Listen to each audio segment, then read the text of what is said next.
Assalamualaikum warahmatullahi wabarakatuh. Halo guys, kenalin kami dari kelompok 9 akan membahas tentang asas-asas hukum acara perdata yang beranggotakan saya Hanif Farizal Akbar dengan NIM 837. Saya Aura Nazaria Inggil Afida dengan NIM belakang 838. Saya Deskwina Dioprisma dengan NIM belakang 839. Saya Muhammad Novan Mugyarta dengan NIM 840. Dan ini adalah video kami. Selamat Dadah. menonton. Dadah. Apa itu hukum acara perdata? Hukum acara perdata adalah peraturan hukum yang mengatur bagaimana caranya menjamin ditaatinya hukum perdata material dengan perantaraan hakim. Perkataan lain, hukum acara perdata adalah peraturan hukum yang menentukan bagaimana caranya menjamin pelaksanaan hukum perdata material. Lebih konkret lagi, dapatlah dikatakan bahwa hukum acara perdata mengatur bagaimana caranya mengajukan tuntutan hak, memeriksa, serta memutuskan dan pelaksanaan daripada putusannya. Tuntutan hak dalam hal ini tidak lain adalah tindakan yang bertujuan memperoleh perlindungan hukum yang diberikan oleh pengadilan untuk mencegah encroaching atau tindakan menghakimi sendiri. Contoh kasus dalam hukum perdata. 1. Sengketa hutang piutang. 2. Sengketa tanah atau kepemilikan. 3. Perceraian. 4. Sengketa warisan. Dan 5. Sengketa perjanjian jual beli. Berikut adalah asas-asasnya. Ada 7 asas, yaitu 1. Hukum bersifat menunggu. 2. Hukum pasif. Yang ketiga, sifat terbukanya persidangan. Yang keempat, mendengar kedua belah pihak.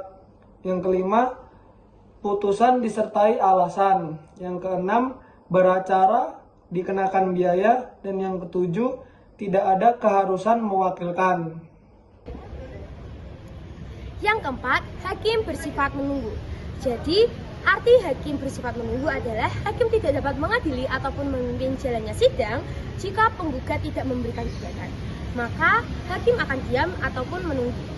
Karena hakim tidak dapat bergerak sendiri. Ini berarti bahwa apakah akan ada proses atau tidak, apakah suatu perkara atau gugatan akan diajukan atau tidak, itu sepenuhnya akan diserahkan kepada pihak yang berkepentingan.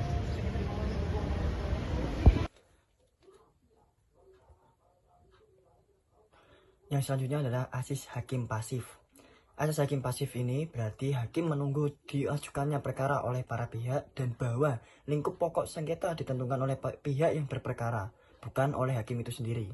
Sifat pasif hakim ini terbatas pada hal-hal yang berkaitan dengan inisiasi dan penentuan luas perkara, bukan pada keseluruhan proses pemeriksaan dan pemutusan perkara. Dalam konteks pembuktian, hakim berperan menetapkan kebenaran formal berdasarkan bukti yang diajukan para pihak. Namun, hakim seringkali dapat mencari kebenaran hakiki dalam batas-batas hukum yang berlaku.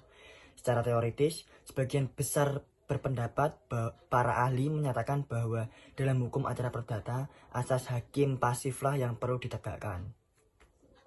Halo semuanya, perkenalkan nama saya Deskwina Dioprisma dengan NIM akhir 839. Di sini saya akan membahas tentang sifat terbukanya sidang. Dalam praktik persidangan yang terbuka untuk umum, persidangannya dilaksanakan dalam ruangan yang pintunya terbuka dan setiap orang tanpa terkecuali dapat menyaksikan jalannya persidangan. Jika ternyata hakim dalam menangani suatu perkara tidak terbuka untuk umum, keputusan yang dibuat oleh hakim tidak sah atau cacat hukum serta dapat batal demi hukum. Pasal 13 UU No. 48 tahun 2009 tentang kekuasaan kehakiman.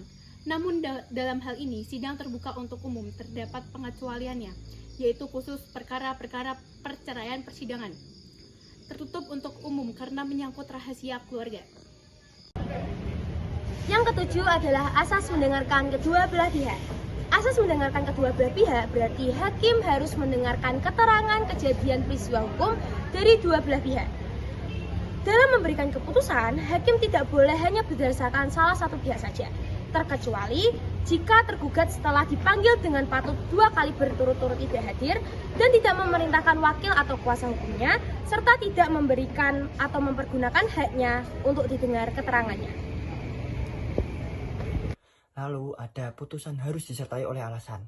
Putusan pengadilan dalam hukum acara perdata wajib disertai dengan alasan-alasan yang logis, karena merupakan bentuk pertanggungjawaban hakim terhadap masyarakat, para pihak, dan pengadilan yang lebih tinggi, serta bertujuan untuk memberikan wibawa dan nilai objektif pada putusan tersebut.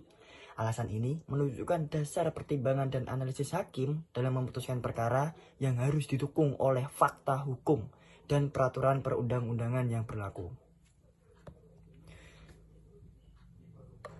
Yang selanjutnya adalah beracara dikenakan biaya. Yang pertama, ada biaya pendaftaran perkara pada saat mengajukan gugatan atau permohonan. Yang kedua, adanya biaya proses atau panggilan pada saat pemanggilan para pihak oleh jurusita. Dan yang ketiga adalah biaya materai atau administrasi, seperti untuk salinan putusan. Dan yang terakhir ada biaya eksekusi, jika putusan harus dieksekusi. Namun ada juga mekanisme beracara tanpa biaya melalui program bebas biaya perkara bagi masyarakat yang kurang mampu.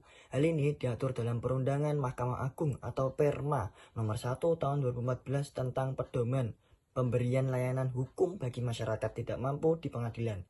Jadi, secara umum memang beracara ada biayanya, tetapi negara menyediakan jalur khusus agar masyarakat miskin tetap bisa mencari keadilan.